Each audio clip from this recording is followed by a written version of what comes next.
क्या कप्तानी, क्या गेंदबाजी, क्या बल्लेबाजी। बुमराह का तीनों मोर्चों पर बेमिसाल प्रदर्शन, बाकी खिलाड़ी फ्लॉप। नमस्कार, चक दे क्रिकेट देख रहे हैं आप और आपके साथ मैं हूं शिवानी। भारत को वार्डर गावस्कर ट्रॉफी 2024-25 के 5वें और आखिरी टेस्ट में 6 विकेट से हार का सामना करना पड़ा और इस हार के साथ ही भारत की विश्व टेस्ट चैंपियनशिप फाइनल में पहुंचने और ट्रॉफी बरकरार रखने की उम्मीदें भी समाप्त हो गई। लेकिन इस पूरी श्रृंखला में एक खिलाड़ी था जिसने खुद को साबित किया और बाकी सभी को फीका कर दिया। वह थे जसप्रीत बुमराह। बुमराह की गेंदबाजी ने सभी को हैरान किया, जबकि उनकी बल्लेबाजी ने भी कुछ खास मौके पर टीम को मजबूती दी।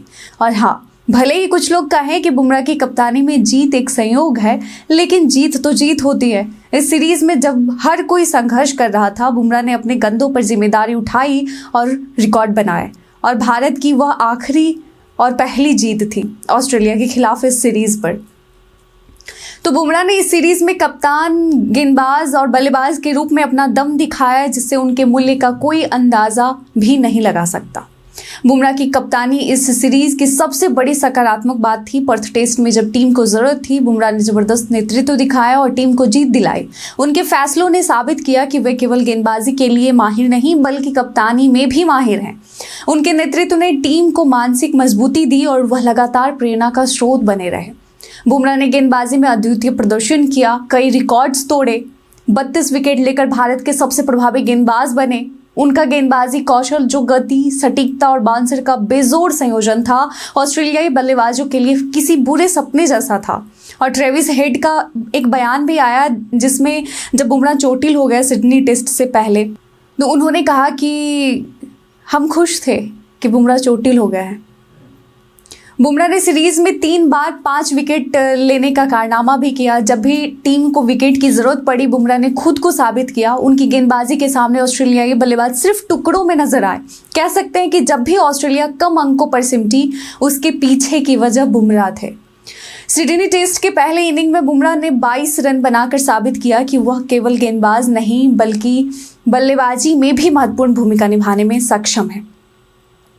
जहां बुमराह की हर भूमिका में शानदार परफॉर्मेंस ने टीम को भरोसा दिलाया, वहीं अन्य भारतीय खिलाड़ियों का प्रदर्शन निराशाजनक ही रहा।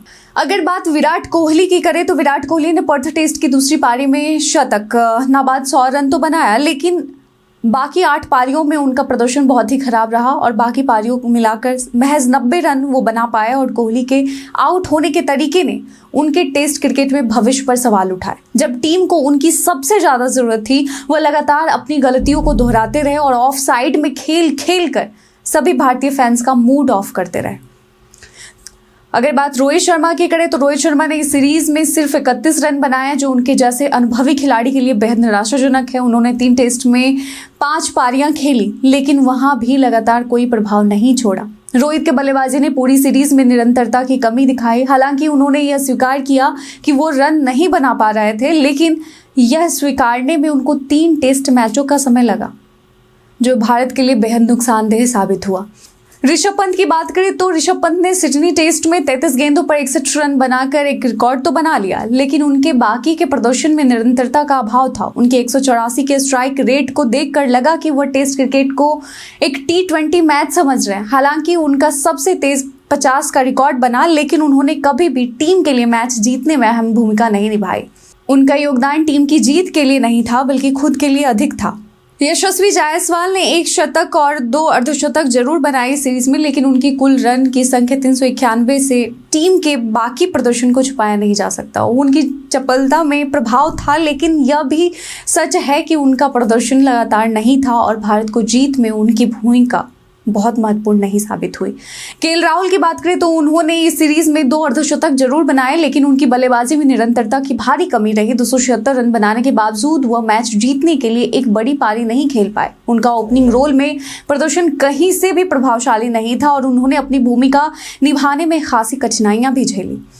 शुभमन गिल की बात करें तो इस सीरीज में अपनी बल्लेबाजी से पूरी तरह से प्रभाव नहीं छोड़ पाए। 93 रन के साथ उनका सर्वोत्तम स्कोर 31 रन ही था, जो उनकी निरंतरता की कमी को दर्शाता है। नीतीश रेड्डी ने 5 मैचों में लगातार अच्छा प्रदर्शन किया। उन्होंने 298 रन बनाकर भारत के लिए दूसरे सबसे ज्यादा रन बनाने वाले खिलाड़ी बने। हालांकि गेंदबाजी में वह उतने प्रभावशाली नहीं दिखे। वाशिंगटन सुंदर ने कुछ मैचों में बल्लेबाजी और गेंदबाजी दोनों में योगदान देने की कोशिश की, लेकिन उनका प्रदर्शन अपेक्षाओं से काफी कम रहा। हर्षित राणा का पर्थ टेस्ट में अच्छा पदार्पण था, लेकिन इसके बाद वो निराशाजनक साबित हुए। उन्हें दोनों पारियों में विकेट नहीं मिले और बल्लेबाजी में भी वह खाता खोलने में नाकाम रहे। प्रसिद्ध कृष्णा को 5वें टेस्ट मैच में मौका मिला और उन्होंने दोनों पारियों में 3-3 विकेट लिए। हालांकि उनका प्रदर्शन उतना प्रभावशाली नहीं था और टीम की जरूरतों के अनुसार उनका प्रदर्शन औसत ही रहा। देवदत्त पड्डीकल ने पहले टेस्ट में भारत के नंबर 3 पर बल्लेबाजी की, लेकिन वह केवल 25 रन बनाकर आउट हो गए। उनका प्रदर्शन पूरी सीरीज में अत्यंत निराशाजनक रहा। ध्रुव जुरैल की बात करें तो इनका पदार्पण अच्छा नहीं रहा और उन्होंने अब पहले टेस्ट की दोनों पारियों में खराब बल्लेबाजी की। उनके प्रदर्शन ने साबित कर दिया कि वह इस स्तर पर दबाव नहीं झेल पा रहे हैं। तो कुल मिलाकर इस सीरीज में जसप्रीत बुमराह ने हर मोर्चे पर शानदार प्रदर्शन किया और उनका योगदान किसी से भी कम नहीं था। उनकी कप्तानी, गेंदबाजी और बल्लेबाजी ने भारतीय टीम को गर्व महसूस कराया। बुमराह के नेतृत्व में टीम को अगले कदमों के लिए योजना बनानी होगी ताकि ऐसे निराशाजनक प्रदर्शन से बचा जा सके और भविष्य में बेहतर परिणाम मिल सके। क्या आप भी चाहते हैं कि आगे बुमराह की कप्तानी में ही टीम इंडिया मैदान पर उतरे टेस्ट मैच में? अपना जवाब में कमेंट सेक्शन में लिखकर जरूर बताइएगा। आज के वीडियो में बस इतना ही। धन्यवाद।